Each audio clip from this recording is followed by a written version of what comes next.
रसूल सल्लल्लाहु अलैहि वाली वसल्लम सहाबा इकराम के साथ एक मजलिस में तशरीफ फरमाए थे कि एक औरत आई और उसने अपना नफ्स रसूल सल्लल्लाहु अलैहि वाली वसल्लम के सपुर्द कर दिया और कहा कि उसे जहाँ चाहे शादी कर दें। एक गरीब कमारे सहाबी वहाँ मौजूद थे। उन्होंने कहा, या रसूल अल्लाह सल्लल्लाहु अलैहि वाली वसल्लम, इसकी शादी आप मुझसे कर दीजिए। रसूल सल्लल्लाहु अलैहि वाली वसल्लम ने पूछा, तुम्हारे पास इसे हक महर देने के लिए कुछ है? उसने कहा, मेरे पास कुछ नहीं है। आपने फरमाया कि जाओ, अगर लोहे की अंगूठी मिल जाए तो ले आना, हम वही हक महर बनाकर इसका निकाह तुझसे कर देंगे। वो सहाबी अपने घर गया, मगर गुर्बत का ये आलम था कि घर से लोहे की अंगूठी भी ना मिली।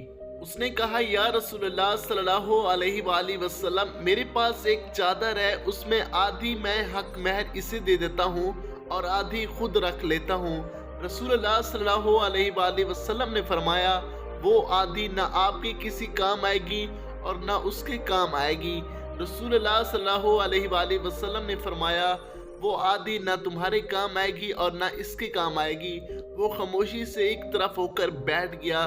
थोड़ी देर बाद बैठ रहा, मगर उठ कर जाने लगा तो रसूल सल्लल्लाहु अलैहि वसल्लम ने उसे बुलाया और पूछा कि तुम्हें कुरान में से कुछ याद है? उसने कहा, या रसूलल्लाह, मुझे फिलां सूरतें याद हैं। आपने फरमाया कि मैं उन सूरतों के और तुम्हारा निकाह उससे कर रहा हूँ, यानी वो सूरतें तुम्हें उससे याद करवा देना है।